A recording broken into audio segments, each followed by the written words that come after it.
Hey guys, welcome to Monday, March 30th. It is the first day of week 2 of our virtual learning. Theme is our focus for today, still working with the text, the Welt. I'm going to go through our warm-up right here. The directions were to complete each of the parts of the table below. For today's lesson, make sure you read the mini story given there so that you can determine the theme or the lesson and then explain why. So for number 1, story is Kenton invited Mikey to his house to work on their science project, but Kenton had no idea what a visit from Mikey entailed. First of all, it was raining and Mikey neither bothered to take his boots off nor thoroughly wiped them on the doormat. Then Mikey ate a bag of hot chips on Kenton's white couch without asking, and Mikey is a sloppy eater. So hot chip powder got all over the couch. Kenton tried to be polite and ignore Mikey's sloppy behavior, but then Mikey threw his chip wrapper on the floor. Mikey! Offended, Kenton pretended that he was sick and asked Mikey to leave.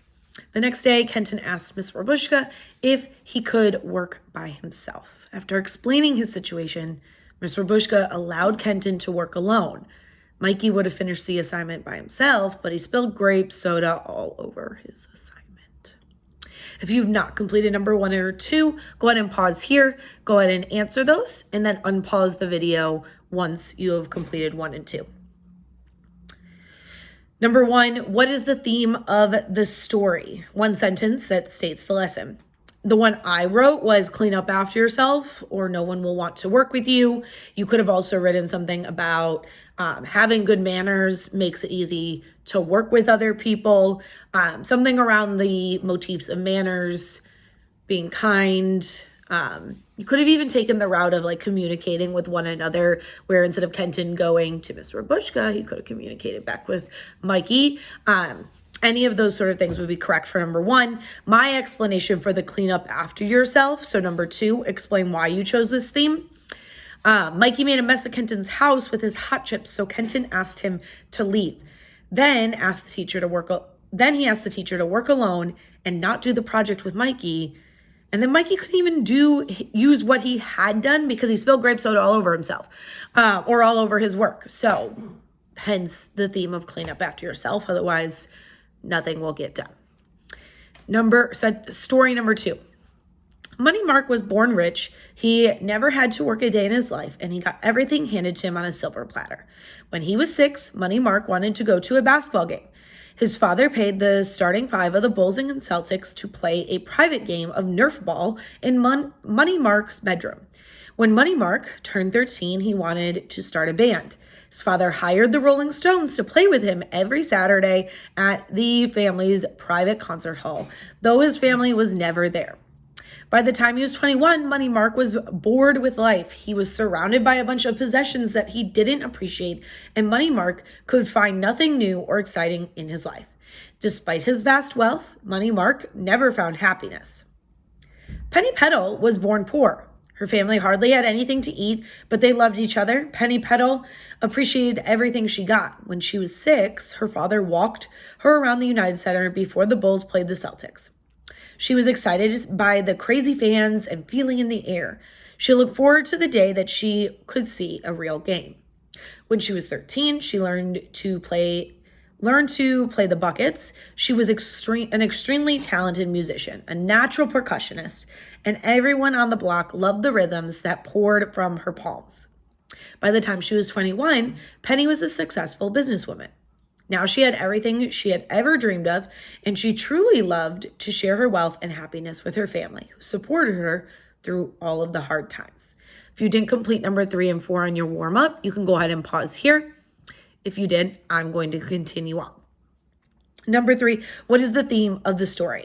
One sentence that states the lesson. So the sentence I wrote was money can't buy happiness.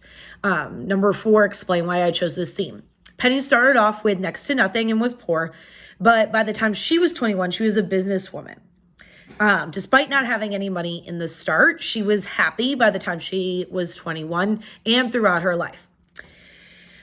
Money Mark, had everything to start and was unhappy by the time he was 21, despite having been given everything he asked for throughout his life.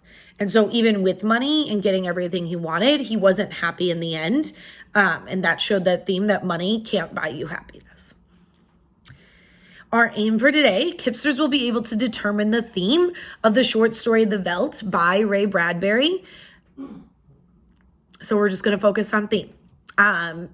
Everything you see in here should look very similar to what we've done with theme before. So I'm going to continue into notes, open up your notebook, label the page if it's not already for our review of vocabulary, because we haven't done this since we've been out of the classroom. Theme, the life lesson or deeper meaning in a story that can connect to every person, everywhere, no matter when or where they lived. Motifs are subjects rather than a statement like a theme, but these are subjects that reappear possibly in different forms throughout a work of literature. These motifs are related to the theme and lesson that you're supposed to learn. These subjects might include things like emotions, ideas, situations, character types, objects, or settings. Our steps to determine theme. We think about what ideas or events keep happening or reappear. What lesson could the author be trying to communicate to everyone based on these ideas or events? And then how could I write this lesson in the form of a theme statement that communicates the deeper meaning? So if we think about what sort of things kept reappearing in our story, The Veldt, a lot of us have talked about the reappearance of technology over and over.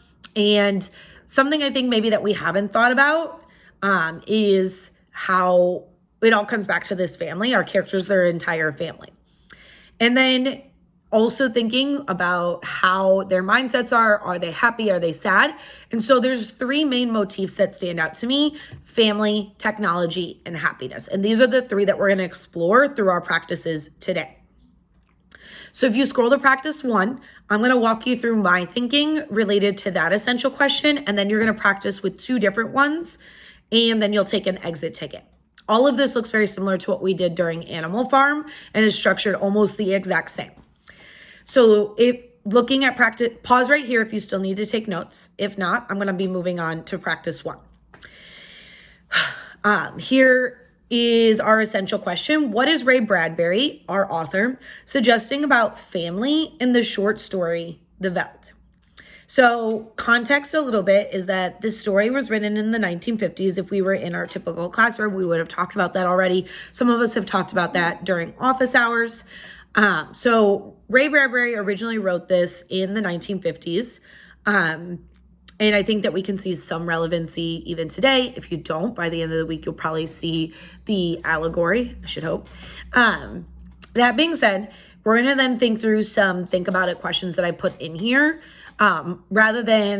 These are the think about questions that I would have normally asked you in class for us to make a claim, give evidence, and reasoning. Because we're in a little bit of a different setting, I given think about it questions in lieu of doing a CER in this place, okay? So first think about a question. How would you describe the parenting style of George and Lydia? So parenting style relating back to our motif of family. So when I think about what their parenting style is like, at the end of the day, like they do think a lot about their children, but my thinking is that the kids make their own decisions about things like when they're going to come home and what they'll do. And when their parents give directions, they just ignore them without consequences. So for example, when Peter told Wendy to go check on the nursery, and because he was insisting it wasn't an African Veldt, which we all know it was, and George said, no, Wendy, sit down, and she ignored him and listened to Peter. That's an example of how they were just ignoring, and they didn't receive any consequences for that. So I would say that like their parenting style is pretty like loose, and there are no consequences to like back up any of like them being disobeyed. This is part of why when their parents tell them that they can't go to New York by themselves, they're very angry. And as George notes, they've been rather cold toward us since we made that decision. Number 2, would this story have the same impact if the characters were not a family? So this is why, like, thinking about the motif of family and why the characters have been placed in a family is really important. Because the story is impactful because it's structured as a family.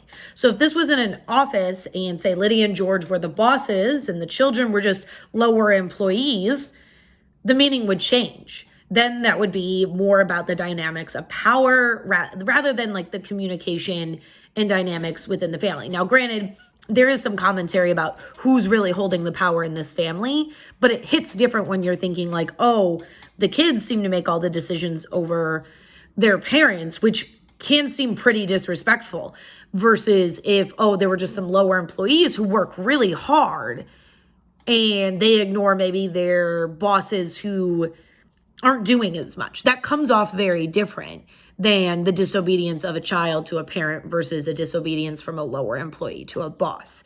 And so it's more impactful, that disagreements and then eventually the decision that the kids make with the nursery to have their parents attacked by the lions versus if they were just employees having their bosses attacked.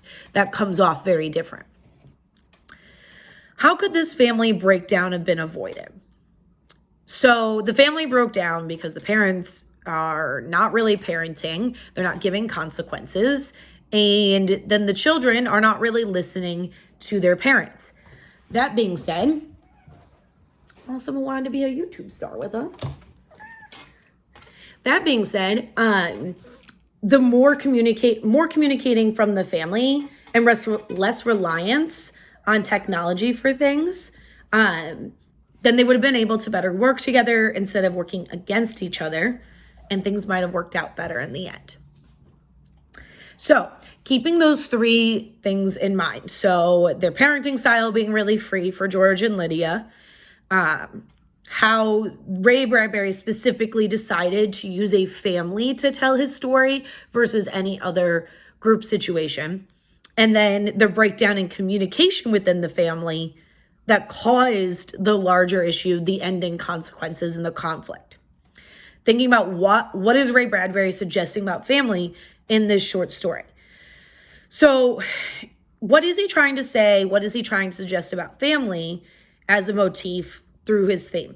So family communication could have been better because of technology, it then broke down. Parents and children were not listening to one another, and family bonds were destroyed or broken down because they relied on technology too much. I know I said a lot of this. If you're looking at your document right now, if you're watching this ahead of time, you don't know this yet. If you're looking at the document right now, my thinking is in that practice 1, so you can look back at it as well as re-listen to this. Practice 2, criteria for success. You're going to do another graphic organizer just like this. You need to make sure each think about it question is answered.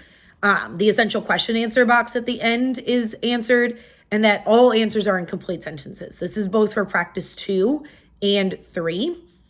Your practice 2 question is, what is Ray Bradbury suggesting about technology in the story, The Veldt?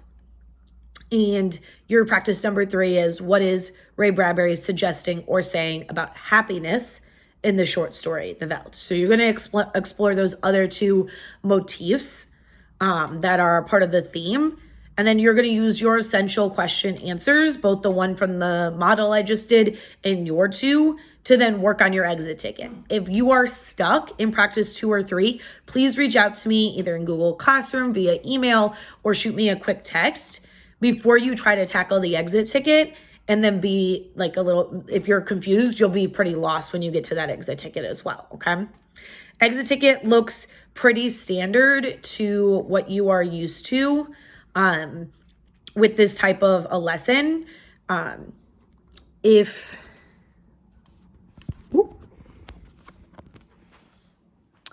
we look, you can see it's just a multiple choice part A, and you choose one of the 4 answers, and then you're going to do a part B where you will give 2 pieces of evidence and 2 pieces of reasoning. So you're going to look back in the text. I've included a PDF of the text with your assignment in Google Classroom, so you can look at it there, or you can look back at any of your classworks from the week prior to see any notes that you've put in there, and make sure you give your reasoning. As always, from like you've seen from this past week, there's a link and the directions, a link underneath where you'll click here and you'll fill all that out in a Google form. But there is space in the document for you to plan, and then you can copy and paste it into the Google form. It'll just say evidence 1, reasoning 1, evidence 2, reasoning 2. So think about the 4 boxes. And then lastly, this is new from last week. It's not new to most of us. We all know what this is. We just haven't used it probably in a while.